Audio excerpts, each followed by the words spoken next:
They, the only local news station with nonstop news.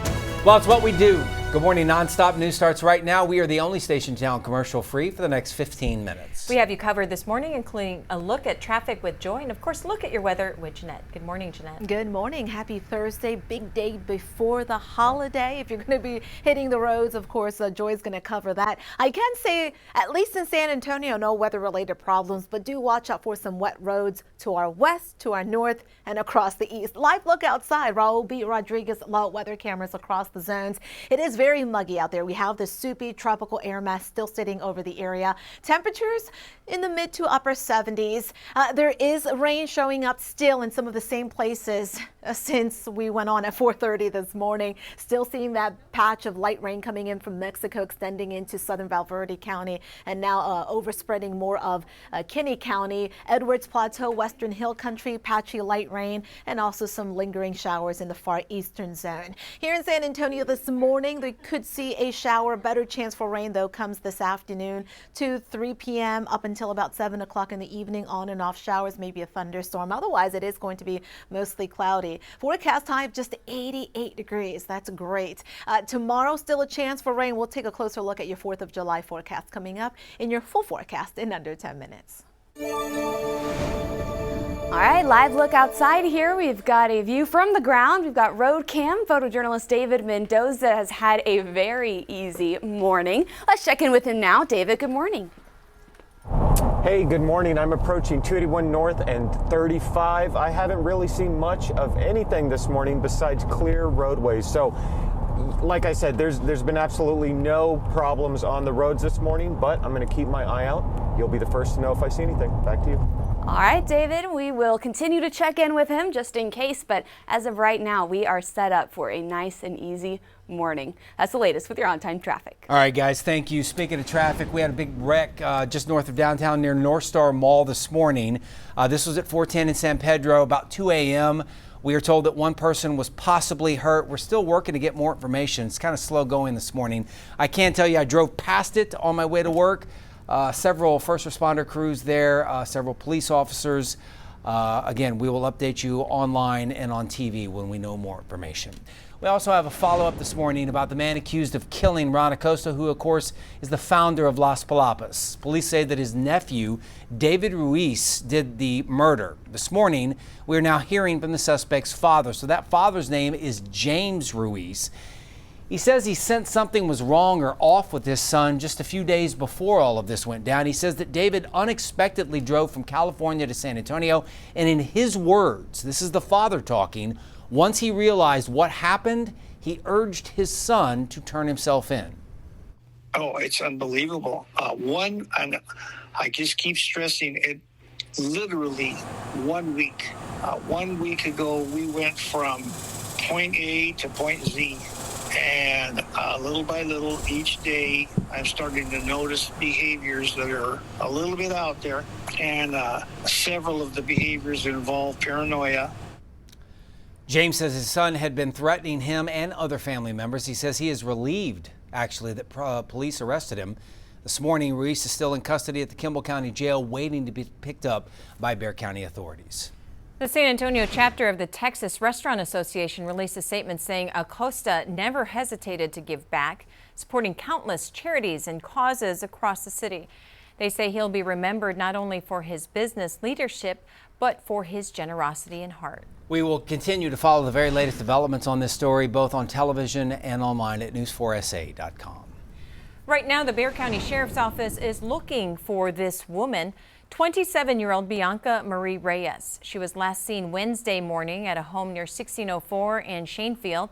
Authorities say she has a medical condition and no family in the area. If you have any information, you're asked to call the Bexar County Sheriff's Office at 210-225-6000. This morning, we now have the ID of the body recovered on the San Antonio River Monday. The ME's office says it was 21 years old. It was a 21-year-old named Zion Anthony Lemuel Cook. He was found in the river there at Villita Street. Cause of death still unknown. A tense moment on the city's north side. Police say a teenager started shooting a gun inside an apartment while officers were serving a search warrant. It happened Wednesday at a complex on Micklejohn Walk near North Zarzamora Street. Thankfully, no one was hurt and police didn't return gunfire. That teenager is in custody. About 15 minutes before 7 a.m. right now, a man is facing animal cruelty charges because county officials say his 5 dogs were living in what they called alarming conditions. So somebody was walking by this home on Sarepto there on the northeast side. They called and reported the situation. 2 days after that, authorities contacted the owner of that property, who said they simply couldn't take care of the dogs because they had other obligations. The good news is that these dogs you see here are now safe and they are recovering at the Bexar County Animal Shelter. The Bexar County Sheriff's Office is sharing photos of a massive drug bust on the west side. Deputies served 2 search warrants Monday at 2 homes in the area. This home on Osage, deputies found nearly 4,000 THC vape pens, 13,000 edible gummies, and about 3,000 grams of flower marijuana. That's worth over $100,000. They also recovered an AR-15 rifle and a stolen GMC Yukon. A woman at that home was taken into custody for questioning. A tragic story near Houston. A 9-year-old girl died after her mother allegedly left her alone in a car while she went to work on Tuesday. The girl was found unresponsive while her 36-year-old mother worked at a manufacturing plant nearby. Harris County Sheriff Ed Gonzalez says the girl's mother found her when her shift ended at 2 p.m., but by then it was too late. The mom told deputies she left the girl with water and the windows partially lowered, but safety advocates say that doesn't prevent tragedy. There's no safe amount of time to leave a child alone in a vehicle. And it's a myth that if you crack the windows that it will make the air cooler. Experts say the deaths are preventable and urge parents to never leave a child alone in a vehicle. Well, in California, this is strange. Deputies rescued more than 100 cats from a van parked just outside of a Taco Bell. So there were 126 cats that survived these conditions. Look at the pictures here. 8 of those cats died. Animal Services took them to a vet for treatment. They took the rest in after that to an animal shelter. The owner of the cats was arrested on 93 counts of animal cruelty. Kilmar Obrego Garcia says he was severely beaten, sleep deprived, and psychologically tortured in an El Salvador prison. Now, he's described his experiences in court documents filed Wednesday. He says at one time he and other inmates were forced to kneel overnight with guards hitting anyone who fell. Obrego Garcia was living in Maryland when he was mistakenly deported to El Salvador back in March. Now, the court documents are part of a lawsuit his wife has filed against the Trump administration. Well, a federal judge blocking a Trump administration policy that bars migrants crossing the southern border from seeking asylum. That judge ruling the administration overstepped its authority by bypassing immigration law. The judge says that President Trump does not have the power to unilaterally deny access to asylum for people who are already entered the country, even if they came in illegally. Time now is 6:48. News 4 has obtained a map of the new military zone being created along Texas's southern border. Check it out. As you can see, it extends from the Gulf west to past McAllen, almost 250 miles. The new zone is one of the 2 so-called national defense areas. It will be considered an extension of JBSA Lackland and will provide troops with space to temporarily detain undocumented immigrants before they're transferred to law enforcement authorities. The other national defense area will be linked to a Marine Corps air station in Yuma, Arizona. Well, it is 6:48 now on this Thursday, day before 4th of July. If you are traveling, a lot of folks will be going out today. You will not be alone. In fact, today, they say, is expected to be the busiest day on record for the 4th of July. News 4 San Antonio's Christina De Leon joins us live from the San Antonio International Airport on how things are looking this morning. And Christina, looking behind you, it doesn't look too bad. Oh, well, trust me, it's starting to get busier. We don't have the line that we had in the 5 o'clock hour, but it's starting to get busier. In fact, I want to bring in Leslie Trevino. We caught her right at the door, and let me tell you, she is great. Aww. She is a ball of energy, and she is heading, I don't know if you can guess, Park City, Utah with her husband. She's going to have the best time. Tell me, Leslie, what made you decide this location, and what are you looking forward to most about the 4th of July? Oh, the fireworks and the activities and the cooler weather, actually. It should be in the 70s, so that's kind of going to be nice, a nice change. So we're excited. And that's the best part, obviously, about the 4th of July. I think spending time with family and friends too, right? Oh yes, definitely. In fact, we have our son and his fiance going with us. Oh. So that's going to be fun. Yeah, and that's going to be the best thing about 4th of July. And not just that, today is the busiest travel time. What are you expecting as far as getting through the airport here? So far, it has not been bad. We already checked in, and we're just going to go through security, so we're excited. Shouldn't be too bad. Doesn't look bad. Loving it, loving it. Again, thank you so much for your time. Thank you. All right, everybody, happy 4th of July. And they're going to have a lot of fun. They have been so much fun to talk to. Again, today's the busiest time to travel, but you know what? Everybody's been in a great mood. Make sure you check your flight. Make sure it's on time. We are going to have so much fun with the people traveling out here. And pack your patience. Just make sure everything's on time, not just by air, but by car too. They expect to break records at the airport and on the roadway. So be safe out there and enjoy your 4th of July. Anything you want to tell anybody? Oh, just have a safe 4th of July. And remember, if you're drinking, Uber. Yeah, that's a good advice too. We'll send it back to you guys in the studio live from the International Airport. Oh, it's good advice from her. And speaking of the 4th of July, in New Braunfels, businesses, man, they are hoping, they are praying, gearing up for a big 4th of July. After a slow start to the summer, local shops and tubing outfitters are hoping the holiday brings a much-needed boost. Thousands of visitors are expected to flood the city for food, floating on the river, and fireworks. Businesses are staffing up and stocking shelves ahead of a busy rush. Deborah Dela Cruz, who owns a local shop, says it's not just about sales, but visibility. I would hope that it just spreads the word about our business, that we're here in downtown with a new concept. I hope people like it and it brings more people out to come and see us. Recent rain has helped raise river levels, which has been welcome news for tubing companies. The city's parade and celebrations officially begin tomorrow. All right, it's time. Get your phones out, scan the QR code you see right here. It is the Star Spangled Trivia time. Daily prize winners with could win a $100 Visa gift card. Catherine Huddleston won yesterday, so congratulations to her. Daily prize winners that have been eligible for a chance to win a national prize, which is worth $5,000. If you're going to play today, good luck.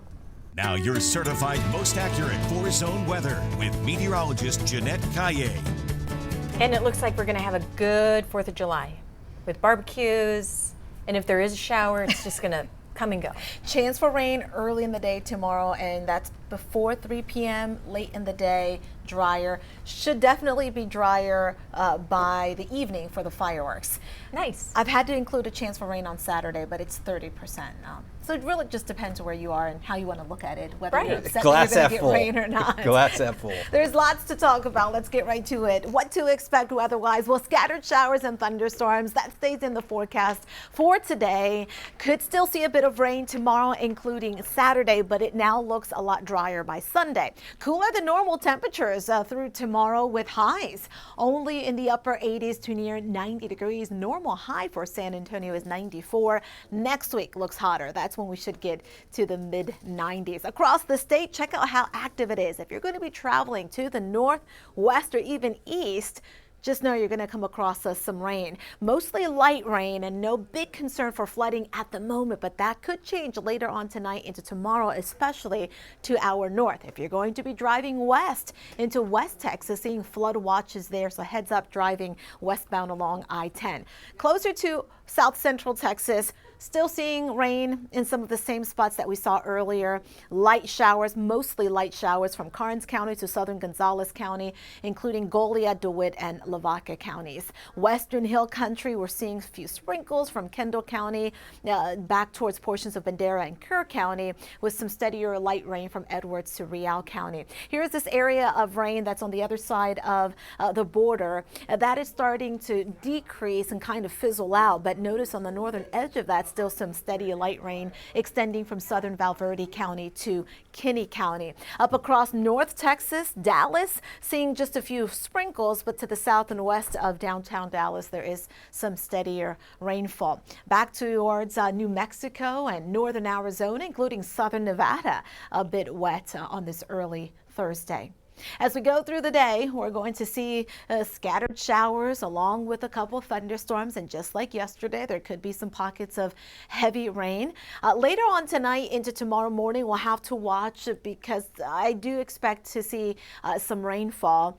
This is the HRRR model, her model, and just want to show you the difference between this model and the in-house graph model because there is the chance this in-house computer model is actually indicating that there is the potential for some slow-moving rain early tomorrow morning. If this materializes, this could produce a flash flooding risk in San Antonio. However, I'm not really leaning towards that model. I do expect mostly just some scattered showers early tomorrow. Rainfall forecast nonetheless about an additional 1/4 inch to 1 inch plus in San Antonio, higher amounts out west through tomorrow evening. Slight rain chance this morning, and then that chance for rain increases to 40%, 30% early tomorrow, 30% Saturday afternoon. Temperatures by next week in the mid-90s as rain chances are a lot lower. Okay, we've had a nice easy day as far as traffic, and now we just kind of get to be a little bit nitpicky about what's going on. We do have a stalled 18-wheeler here on the west side, slowing us down a little bit on General Hudnall Drive northbound at Billy Mitchell Road. Even there, I wouldn't call it a delay, just, you got to move over a little bit as you pass by. Photojournalist David Mendoza is in road cam this morning. David, good morning. Hey, good morning. So traffic all morning has been, dare I say, groovy. That was just for David C. Other than that, I haven't seen too much going on. We're looking great on the road, so drive. All right, David, thank you. We appreciate it. A nice groovy day for you. That's the latest with your on-time traffic. All right, guys, thank you. Finally, it's time to celebrate a heart-healthy food. It's National Eat Your Beans Day. Beans are an excellent source of protein, fiber, iron. There are about 40,000 bean varieties growing around the world, but only a fraction are mass-produced for us to eat. Little fun fact there, in ancient times in Greece, public officials were elected by drawing beans. The person with the white bean, apparently, for whatever reason, got the job. You know what everyone's thinking? What are they thinking? You eat beans and you get gas. Okay. That's all people are thinking. All and right. that Well, when you eat beans, it's great. Beans, good for the heart. Yeah, I mean, I got it. Yeah, I mean, but it's still a good source of fiber. But you keep asking people what your top five beans are. I got a top 5 bean. One ranch style, refried, borracho, green beans, black beans. Those are my top 5. That's your Edamame is my outside looking in. Thanks for joining us. We'll see you at noon. Today's a gift. Make it count. Have a great Thursday.